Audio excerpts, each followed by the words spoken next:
So if you guys saw the last video, the A-arm on Chris's Jeep broke. Right now we're fixing it. We picked up a new tool. Let me show you. Me? Yeah, we picked up this tool.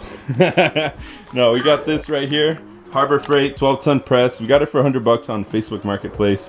We have to replace the bushings on this A-arm we're gonna put in Chris's Jeep. So these are honestly really tough to take out. These are pretty much the stock bushings that are on here. And what we figured out is that centerpiece that's in here, remove it first. Then take a sawzall and cut a straight line through the metal sleeve. And then afterwards air hammer it out and it'll come out. We took hours trying to figure out the other side, right? Oh yeah, I'm still sweating from it. Hours, and we just figured it out. And then pressing them in is another issue. These bushings are stupid. We need to sue whoever made these, but let's go ahead and continue with this one. And I did not find any videos on this. This is why I'm making this video. It's gonna be short, but I think that this needs to be out there because this is such a horrible job. Like, engineers that made this, you guys suck. All right, so Chris is gonna air hammer it. We already cut it in the middle. And make sure not to go into the actual A-arm, because that's what Chris did. Wait, chill out.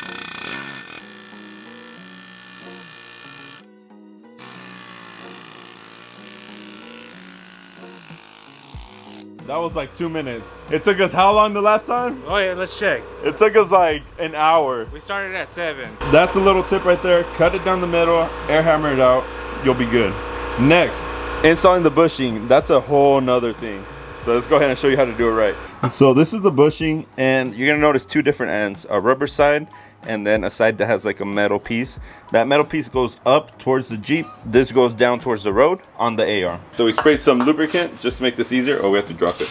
So the first thing we're gonna do is sandwich it first. So doing it this way, that rubber piece is gonna move down and it's gonna go to a point where eventually it'll stop. And that's what we want. So that way it holds it in there. All right, right there, stop. That's it. Okay, so that's it for the first part. Now, this is the second thing you need to do. So we're gonna flip it upside down now.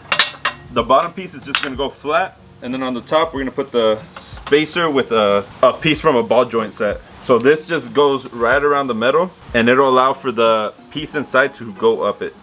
This is gonna push it down the rest of the way. Probably not the right way to do it, but it works. This is the best way we found. There it is. And that's it. We took an hour to figure this out, guys. We did this in 5 minutes. We struggle for you.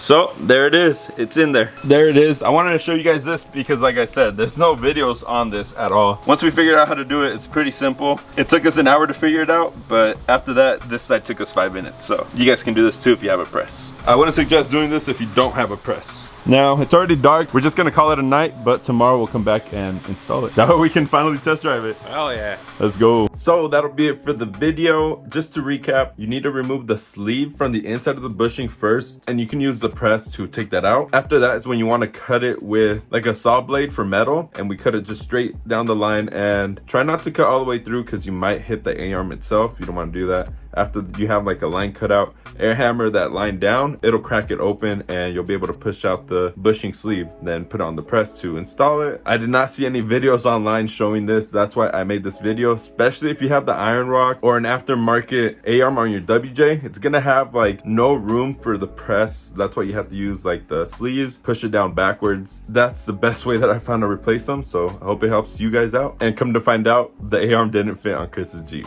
Anyways, we'll see you guys on the next video. Peace.